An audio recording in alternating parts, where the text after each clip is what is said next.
Last class में props का topic cover किया था। रिएक्ट जेएस में प्रॉपर्टीज़ क्या होती हैं, किस लिए इस्तेमाल करते हैं, कंपोनेंट में उन प्रॉपर्टीज़ का यूज़ किस तरीके से होता है। तो उसी चीज़ को आगे बढ़ाने के लिए मैंने जैसे वहाँ पे छोड़ा था कि भाई इसमें हम इसको थोड़ा सा और एडवांस लेवल पे ले जा सकते हैं। जो काम हमने किया था उसको थोड़ा सा और चेंज करके जो हमारे पास डायनामिक काम होगा वो इसी तरीके से होगा जो आज के लेक्चर में इंक्लूड है। यानी कि हमारे पास जो एक फंक्शन यूज़ हो रहा होगा उसी फंक्शन के थ्रू हम फैच कर रहे होंगे, तो वो डेटाबेस से हमारे पास रिएक्ट जेएस में जो फैचिंग होती है थ्रू वेब एपीआई वो इसी तरीके से होती है। तो उसके लिए हमें दो चीज़ें देखनी पड़ेंगी। पहले हमें जावास्क्रिप्ट का बेसिक उस फंक्शन का काम देखना पड़ेगा, तब हमें जावास्क्रिप्ट का जब समझ में आ जाएगा तो हम प्रॉपर्टीज़ में वो इम्प्लीमेंटेशन को समझ सकते हैं। तो यहाँ पर देखो क्या है वो फंक्शन, वो ES6 जावास्क्रिप्ट का एडवांस जावास्क्रिप्ट का एक फंक्शन है जिसको हम बोलते हैं एरे मैप। सही, तो उसकी बेसिक एग्जांपल में यहाँ पर समझ में आ जाएगा कि भाई एरे मैप असल में करता क्या है। सही, तो अब यहाँ पर देखो मिसाल के तौर पर एक एरे मौजूद है मेरे पास। सही, तो अब क्या करना है, एरे को मैप करवाना है। सही, तो अब यहाँ पर देखो क्या कर रहे हैं, यहाँ पर मेरे पास इस एरे में 4 वैल्यूज़ मौजूद हैं। सही, तो अब इसको समझ लो कि वहाँ पर एरे होगा तो अब वहाँ पर भी एक एरे ही होने वाला है। जहाँ हम बात कर रहे हैं किसकी, जो हम रियल एग्जाम्पल की बात कर रहे हैं जहाँ पर हमने कार्ड्स बनाए थे, तो उसको समझ लो कि एग्जाम्पल में तुम्हारे पास कार्ड्स का डेटा है। सही, और या फिर डेटाबेस का डेटा है। वेब एपीआई लेकर आ रही होगी तो सिनेरियोज चेंज है, काम एक ही हो रहा है। डेटाबेस से डेटा आ रहा है या एरे में रखा हुआ है, एक ही बात है। सही, सिर्फ फैच अलग जगह से हो रहा है। तो यहाँ पर हमारे पास इसी तरीके से ये समझ लो कि कार्ड 1 का डेटा है, ये कार्ड 2 का डेटा है, कार्ड 3 का डेटा है, कार्ड 4 का डेटा है। अब जितने भी कार्ड्स होंगे उनका डेटा हमारे पास होगा एक एरे की फॉर्म में। अब उसके बाद क्या हुआ कि भाई यहाँ पर देखो क्या है कि मैंने बोला कि भाई नंबर्स डॉट मैप। तो अब देखो मैप के फंक्शन में तुम क्या कर रहे हो, मैप के फंक्शन में एक फैट एरो फंक्शन लगाया हुआ है। यानी कि इसका मतलब ये हुआ कि मैप का फंक्शन क्या कर रहा है, मैप का फंक्शन जो है वो कॉल बैक फंक्शन जो है वो हर एक एलिमेंट पे इम्प्लीमेंट करेगा। यहाँ पर देखो डिफाइन हुआ है, calls are defined call back function on each element of an array. यानी कि यहाँ से इस एरे के अंदर से एक एक वैल्यू मैप उठाएगा और मैप के अंदर जो चीज़ डिफाइंड हुई हुई है उसको क्या करेगा, इम्प्लीमेंट करवाएगा। यानी कि सबसे पहली वैल्यू कौन सी आने वाली है, 1।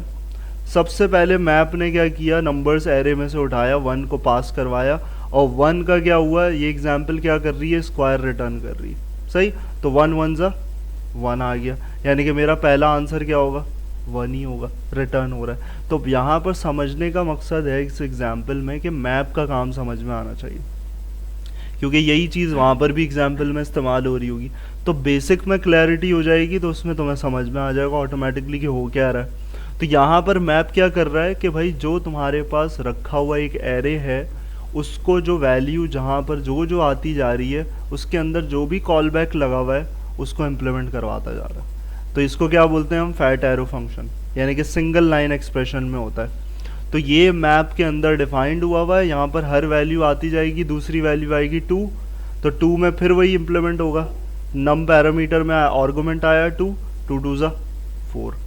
तो मैप क्या कर रहा है, मैप का काम सिंपल सा हमें समझ में आया कि मैप कर रहा है वैल्यूज़ को पास कर रहा है और वैल्यूज़ को पास कर रहा है किस में, फंक्शन में। तो फंक्शन वो क्या कर रहा है, इम्प्लीमेंटेशन करवा रहा है कि भाई अब ये करो, अब ये करो। अब मैं इस फंक्शनैलिटी को चेंज कर देता हूँ तो मैप का काम वही रहेगा कि वो भेजेगा ही, मैप भेजता रहेगा, अंदर जो फंक्शनैलिटी है वो इम्प्लीमेंट होती रहेगी। अब वो फंक्शनैलिटी चेंज हो सकती है, यहाँ स्क्वायर आ रहा है, कुछ और भी हो सकता है। सही, तो ये मैप का काम है, ये समझ में आना चाहिए। और वहाँ जो हम कर रहे होंगे वहाँ तुम्हें पता है, सिंपल सी एग्जाम्पल कि हम लूप चला रहे होंगे। मैप का इस्तेमाल वहाँ पर इसलिए हो रहा होगा कि हम फैच करना चाह रहे हैं इन अ श्रिंक ऑफ कोड, यानी कि कोड को कंसाइज करके। हम बार बार रिपीट कर रहे थे ना कार्ड्स को, तो वही चीज़ हम छोटी करना चाह रहे हैं कि हमारे पास कोड कम कैसे हो सकता है। सही, तो यहाँ पर हमारे पास हमने अगर ये बोला कि भाई इस जो एरे आउटपुट आ रहा है उसको मैं एक वेरिएबल में रखवा दूँ, यानी कि अब एरे की कंडीशन चेंज हो जाएगी। मैं एक एरे से दूसरा एरे बना रहा हूँ। सही, तो यहाँ पर मैंने दूसरा एरे भी बना दिया। सही, तो यहाँ पर हमारे पास क्या है, ये इस तरीके से है तुम्हारे पास पूरा पैटर्न के यहाँ सारी चीज़ें चल रही होती हैं। यहाँ कुछ की पॉइंट्स लिखे हुए, यहाँ एक वर्ड लिखा हुआ है नॉन डिस्ट्रक्टिव। सही, तो यहाँ पर देखो लिखा हुआ है map does not alter the original array, it returns a new array. क्या मतलब हुआ कि ये नॉन डिस्ट्रक्टिव नेचर है, यानी कि वो एरे को तोड़ नहीं रहा है, इस एरे को नहीं छेड़ रहा। नॉन डिस्ट्रक्टिव का मतलब क्या होता है, डिस्ट्रक्ट का मतलब किसी चीज़ को छेड़ देना। सही, तो यहाँ पर मैप का काम हरगिज़ ये नहीं है कि तुम्हारे ओरिजिनल एरे को कुछ छेड़ा जाए, वो सिर्फ क्या कर रहा है, एक नई इंफॉर्मेशन दूसरे एरे में स्टोर करवा रहा है। यानी कि मेरे पास एक नया एरे फॉर्म्ड हो चुका है with the help of map function. सही, तो ये चीज़ें तुम्हारे पास पता होनी चाहिए कि भाई क्या चीज़ हो रही है, और यहाँ पर इसका आउटपुट भी क्या होता है, हमेशा एरे ही होता है। यानी कि तुमने एरे दिया है तो एरे ही वापस मिलेगा। सही, तो यहाँ पर तुम्हारे पास एरे ही नज़र आ रहा है तुम्हारे पास कि किस तरीके से कॉल बैक फंक्शन जो है वो तुम्हें एक नया एरे बना के देगा। कॉल बैक फंक्शन हम समझ चुके हैं, और यहाँ पर हमारे पास एक चीज़ लिखी हुई है कि भाई मैप एक अच्छा तरीके का आ रहा है, किस लिए कि हम अगर एक एक एरे के आइटम को ट्रांसफॉर्मेशन देना चाह रहे हैं, हम उसको चेंज करना चाह रहे हैं, तो हम मैप के थ्रू करवा सकते हैं। सही है, तो ये मैप का कॉन्सेप्ट है। अब इसमें हमें सिर्फ यहाँ पर वही करना होगा, नोड फाइल का नाम लिखा तो मेरे पास आउटपुट आ जाएगा। इसमें हम नहीं जा रहे, सिर्फ यहाँ समझने के लिए, वो तुम चला के खुद चेक कर लेना, एग्जाम्पल समझने के लिए ये चीज़ थी। यहाँ पे हमने क्या करना होगा, अब देखो यहाँ वही चीज़, अब कॉन्सेप्ट रखोगे दिमाग में तो यहाँ तुम्हें समझ में आएगा। अब वही रिलेट करते रहो। एग्जाम्पल समझी थी, अब क्या किया है हमने पिछली एग्जाम्पल में, हर जगह हमने डेटा इंसर्ट करवाया था। हमने ये प्रॉपर्टीज़ क्या करी थी, वहाँ पर पास करी थी डिज़ाइन में। अब डिज़ाइन में पास नहीं हो रही, क्योंकि अब समझ लो ये डेटाबेस का डेटा है। फॉर सपोज हम ये समझ लें कि ये वेब एपीआई से डेटा आ रहा है। सही, तो यहाँ पर हमारे पास चीज़ें वही हैं, सिर्फ क्या हुआ है, ये क्या बोलते हैं इसको, हम बार बार मैं पूछता हूँ ये, तो ये क्या होता है हमारे पास, ये जो इस तरीके का स्ट्रक्चर होता है, स्क्वायर ब्रैकेट्स लगे हुए हैं, फिर अंदर अलग अलग बने हुए हैं, क्या होता है ये, हाँ एरे की फॉर्म होती है, लेकिन इसको पूरा प्रॉपर सेंटेंस में क्या बोलते हैं, एरे ऑफ, किस चीज़ का एरे बना हुआ है, कर्ली ब्रेसेस में क्या रिप्रेजेंट होता है जावास्क्रिप्ट में, नीचे लिखी हुई भी है वो line, array of object.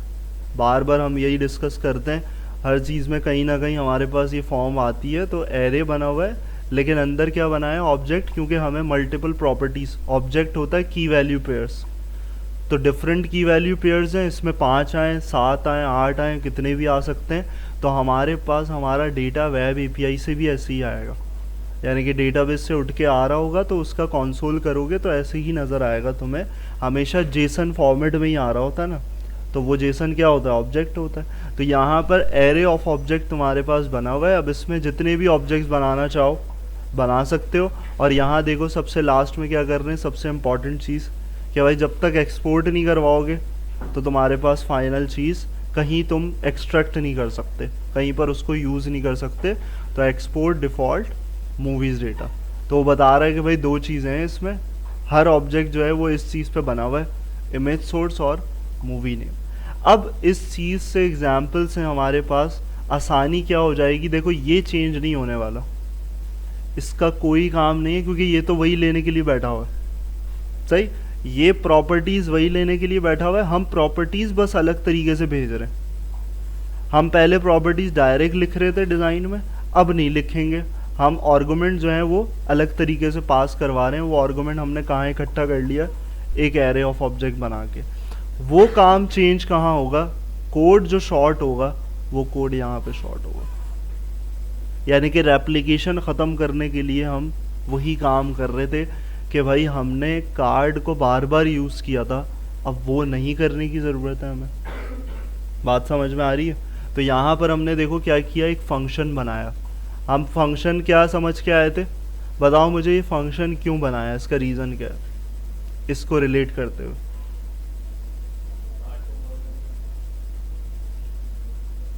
Card को कॉल करने के लिए बनाया है, लेकिन तुम लेट आए हो, तुम बता ही नहीं सकते जो चीज़ मैंने यहाँ समझाई है एरे मैप डॉट जेएस में। मैप को क्या चाहिए होता है अंदर, हमने अभी डिस्कस किया था ना कि मैप में डेफिनेशन पढ़ी थी, क्या चीज़ परफॉर्म करवा के एक नया एरे बना रहा होता है। अंदर ये जो फैट एरो फंक्शन था इसको हम क्या बोल रहे थे,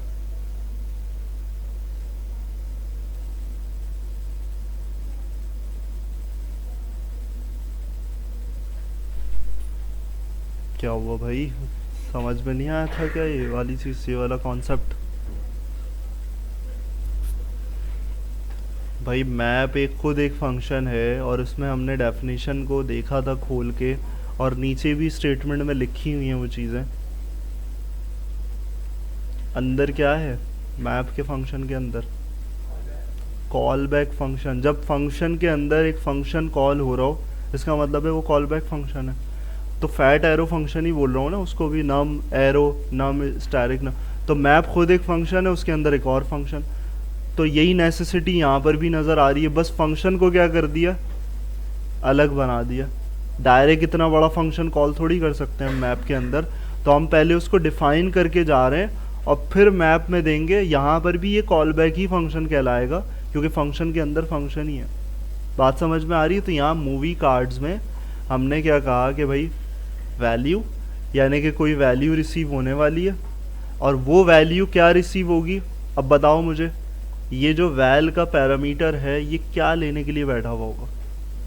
ये जो फंक्शन में हम मूवी कार्ड्स के अंदर वैल का वैल्यू का पैरामीटर बना रहे हैं, ये क्या, इसमें क्या आर्गुमेंट आएंगे।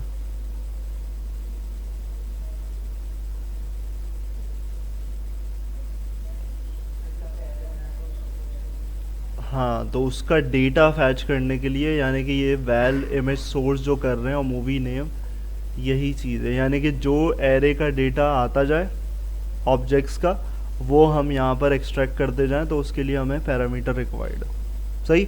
और उसके अंदर देखो कॉल में डिज़ाइन बिल्कुल छोटा हो गया, कार्ड में आ गया, और कार्ड में हम जो वैल्यू डायरेक्ट दे रहे थे उसमें हम क्या कर रहे हैं भाई, वैल से जो वैल्यू आ रही है उसमें जो ऑब्जेक्ट है, क्योंकि वैल डायरेक्ट नहीं लेकर आएगा क्योंकि हमने पूरा ऑब्जेक्ट बेस बनाया हुआ है काम, उसमें कीज़ होंगी। तो हम पहली की को फाइंड आउट कर रहे हैं और फिर दूसरी की को फाइंड आउट कर रहे हैं। ये डिज़ाइन मेरा सिंपल सा बन गया एक कार्ड का। और देन ऐप में हमने क्या करना है, कंटेनर रखा और हमने ये रखा, और उसके अंदर हमने कॉल देखो क्या कर दिया, मूवीज़ डेटा डॉट मैप, और फिर उसके अंदर कॉल बैक फंक्शन आ गया। यानी हमने मूवी कार्ड्स, अब क्या होगा कि इस एरे ऑफ ऑब्जेक्ट में से एक एक ऑब्जेक्ट कुछ उठ के आता रहेगा। जैसे यहाँ पर क्या हो रहा था, 1 2 3 आ रहा था ना एक एक करके। पहले 1 आया, उस पर कुछ काम हुआ, 2 आया, उस पर कुछ काम हुआ, 3 आया, उस पर कुछ काम हुआ, मेरे पास एक नया एरे फॉर्म्ड हो गया। तो यही कहानी यहाँ पर भी हो रही है। पहले मूवीज़ डेटा में कौन सा ऑब्जेक्ट आएगा, ये वाला होगा, और उस पर क्या काम हो रहा है, उस पर काम ये हो रहा है कि भाई वो पास किसको कर रहा है, मूवी कार्ड्स वाले फंक्शन को। अब वो मूवी कार्ड्स वाला फंक्शन डिज़ाइन करने के लिए बैठा हुआ है। सही।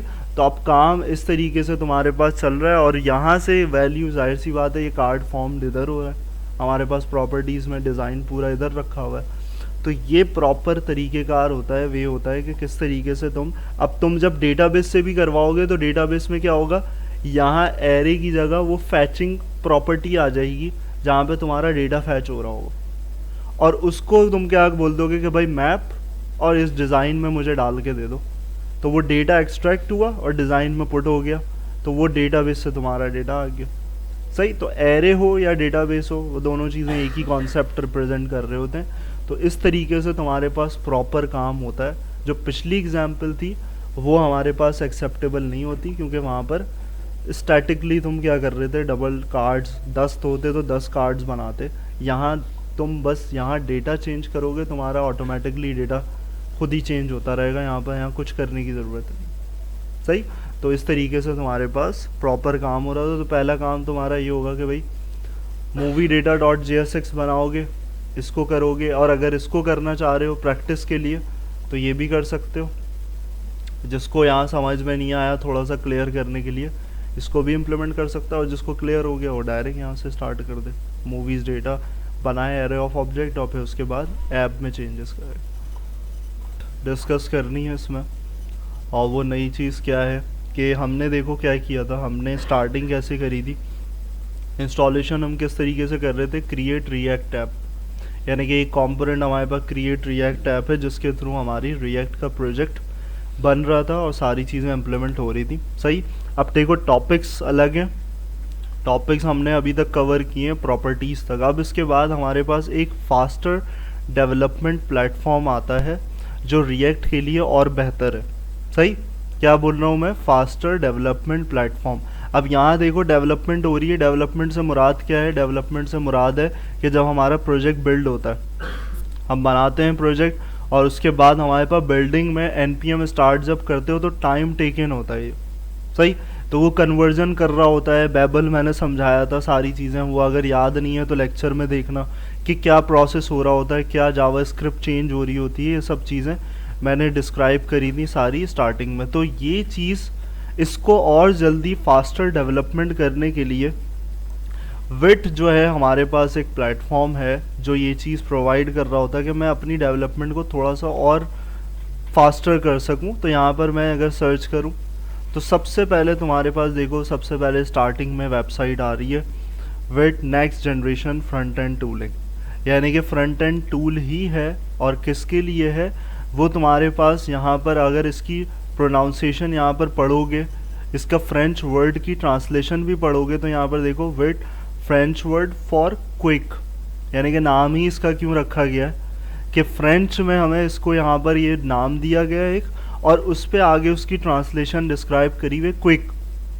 तो एज़ कम्पेयर टू कि मैं यहाँ पर इसके थ्रू डेवलपमेंट कर रहा हूँ अपनी, जो हम कर रहे थे सिंपल, अगर मैं इसको इस्तेमाल करना शुरू कर दूं तो हमारी क्या होगी, हमारी डेवलपमेंट जो है वो थोड़ी सी और फास्टर हो जाएगी, यानी कि हमारा टाइम जो है वो और बचेगा थोड़ा सा। सही, तो ये चीज़ करने के लिए हम इसको इस्तेमाल करते हैं।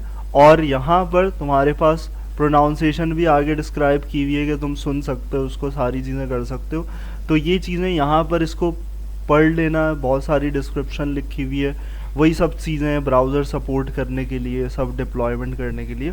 सही, तो यहाँ पर इतनी थ्योरी में नहीं जा रहे, हम सिर्फ डायरेक्ट पैटर्न में जा रहे हैं कि भाई यहाँ पर पैटर्न भी इसने डिस्क्राइब किया हुआ है कि कैसे करना है, किस तरीके से करना है। तो यहाँ पर हमने सबसे पहले, अच्छा इसमें एक चीज़ है, नेसेसरी कंडीशन है कि इतने बड़े पाथ में नहीं बनाना कि तुम्हारे पास वो रन ही नहीं होगा, उसमें एरर। जैसे मेरा पाथ ये है ना, मैं यहाँ नहीं बना सकता, ये मेरी ड्राइव है जो मैं हर लेक्चर में खोलता हूँ, एक्सेसिबल ड्राइव है, मैं इधर जाता हूँ लेक्चर खोलता हूँ, तो मैं यहाँ बनाऊँगा ना, मेरे पास एरर आएगा।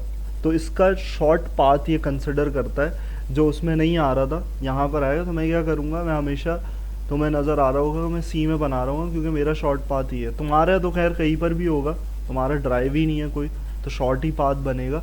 तो मैं यहाँ पर आता हूँ सी पे, CMD, और यहाँ पर सबसे पहले जैसे क्रिएट रिएक्ट ऐप करते वक्त हमने कुछ किया था काम, वही चीज़ हमने यहाँ पर क्या करनी है, npm create wit @latest। सही, सबसे पहला काम ये करना है। तो इसमें हमें एक वर्जन डाउनलोड करके दे देगा विट का, जिसके थ्रू तुम क्या कर रहे होगे, सारी चीज़ें परफॉर्म कर रहे होगे। तो यहाँ पर पहला काम ये किया, और इस पर थोड़ा सा टाइम लेगा, फिर उसके बाद तुम्हारे पास वर्जन डिफाइन करके आगे बढ़ेगा। यानी कि देखो यहाँ पर क्या है, need to install the following packages, create Vite @7.1.1। सही, ये बिल्कुल क्रिएट रिएक्ट ऐप की तरह है, उससे रिलेटेबल है। तो मैं यहाँ पर क्या करूँगा, प्रोसीड करूँगा कि भाई करो इसको, ताकि मैं आगे प्रोसेस कर सकूँ अपना काम। अब देखो आगे आ गया कि भाई अब स्टार्टिंग है कि मैं करना क्या चाह रहा हूँ। तो मैंने बोला वही तरीके का बेसिक प्रोजेक्ट। सही, एंटर किया। अब देखो इसमें क्या कर रहा है, ये सपोर्टेड दे रहा है कि तुम किसी भी फ्रेमवर्क पे, अब देखो यहाँ एक कन्फ्यूजन है। क्या कन्फ्यूजन है, क्या लिखा हुआ ऊपर टाइटल, सिलेक्ट अ फ्रेमवर्क, और मैंने पहली स्लाइड में क्या डिस्क्राइब किया था, वो चीज़ याद होनी चाहिए। रिएक्ट फ्रेमवर्क है या लाइब्रेरी है, चलो यही याद है, लाइब्रेरी है। उसकी प्रॉपर डेफिनेशन बताई थी कि एंगुलर और रिएक्ट में डिफरेंस क्या है, अपनी मर्जी से जहाँ पे काम कर सकते हो वो लाइब्रेरी है। तो ये एक ही ढांचे में सबको रखा हुआ है। तो यहाँ पर अपना कॉन्सेप्ट तुम्हारा ख़राब नहीं होना चाहिए कि भाई रिएक्ट तुम इसको बोलोगे हाँ अच्छा रिएक्ट फ्रेमवर्क रिएक्ट लाइब्रेरी है, तो मैंने यहाँ पर सेलेक्ट क्या करना है रिएक्ट, और देन फिर यहाँ पर देखो क्या करना है इसमें यूज़, ये भी तुम्हें बता रहा है कि तुमने टाइपस्क्रिप्ट एंगुलर में टाइपस्क्रिप्ट यूज़ हो रही होती है, वहाँ पर मैंने डिमॉन्स्ट्रेशन भी तुम्हें दी थी एंगुलर में। तो यहाँ हमने क्या करना है रिएक्ट में सिंपल जो वहाँ काम कर रहे थे जावास्क्रिप्ट सेलेक्ट किया। अब वो कुछ इंस्ट्रक्शन दे रहा है जो वेबसाइट पे भी थी। क्या वेबसाइट पे थी कि भाई पहले जाओ प्रोजेक्ट में, तो मैं प्रोजेक्ट में चला जाता हूँ, CD करके बेसिक प्रोजेक्ट सही, और एंटर करके यहाँ पर आ गए। अब फिर क्या कह रहा है, फिर बोल रहा है कि भाई नेसेसरी पैकेजेस इंस्टॉल कर लो। ये बिल्कुल वैसे ही है npm init जैसे करते हो तुम सही, package.json की फाइल ये सब चीज़ें।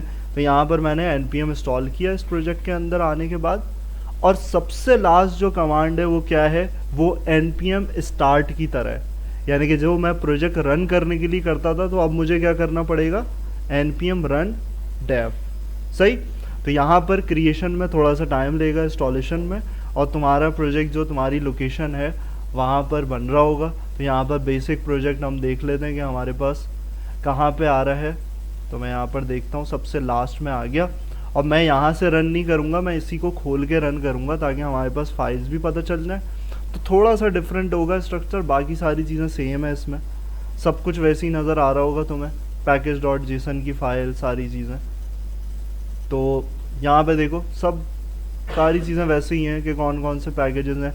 हाँ यहाँ पर थोड़ी चीज़ें एक्स्ट्रा नज़र आएंगी क्योंकि विट अपना काम कर रहा है तो वो अलग तरीके से कर रहा है, विट config.js की आ रही है तुम्हारी। तो ये पूरा सेटअप है, और तुमने क्या करना है सिर्फ यहाँ टर्मिनल ओपन करके npm run dev npm start की जगह एंटर करना है। तो देखो कितनी जल्दी हुआ है, डिफरेंस है ना। npm स्टार्ट कर रहे थे तो बैठे रहते थे थोड़ी देर, 1 मिनट तक या आधे मिनट तक इंतज़ार करना है, बेबल कन्वर्जन कर रहा है, सारी चीज़ें कर रहा है। तो यहाँ पर कंट्रोल+ क्लिक किया, और यहाँ पर हमारे पास इस तरीके से एक टेम्पलेट जैसे वो रिटर्न कर रहा था वैसे ही ये रिटर्न कर रहा है। यहाँ पर विट प्लस रिएक्ट, तो हमारी डेवलपमेंट जो है वो थोड़ी सी और फास्टर हो गई। रेफरेंस भी दे रहा है कि भाई तुम यहाँ पर जाके चेंज कर सकते हो उसको सोर्स में, और वही स्ट्रक्चर है जैसे हमारे पास पहले वाले प्रोजेक्ट में होता था। पब्लिक में हमारे पास कुछ रखा हुआ है SVG, और यहाँ पर हमारे पास एसेट्स में कंपोनेंट्स वैसे ही बने हुए, JSX वैसी नज़र आ रही है। यहाँ कुछ कोड हुआ है इस तरीके से। तो हम ये अभी इसको समझने की कोशिश नहीं करना, इसको इन डिटेल हम डिस्कस करेंगे कि हुक्स क्या होते हैं। हुक्स एक इम्पॉर्टेंट कॉन्सेप्ट होता है रिएक्ट में, तो वो सब चीज़ें डिस्कस करेंगे। अभी सिर्फ प्रोजेक्ट बनाने की हद तक सोचना, इसमें नहीं जाना कि यूज स्टेट क्या है। यूज स्टेट एक टॉपिक है अलग, उसको यहाँ डिस्कस करेंगे। उसमें इन्होंने कैलकुलेटर टाइप का प्रोजेक्ट बनाया हुआ है काउंट करने के लिए सही। तो यहाँ पर इस तरीके से तुम्हारा पूरा प्रॉपर ये काम होना है। तो ये CMD मैंने ओपन कर दी है, इसमें तुम यहाँ से स्टार्ट करोगे बनाना, अब उसको आखिर में फाइनल प्रोजेक्ट इम्प्लीमेंट करोगे।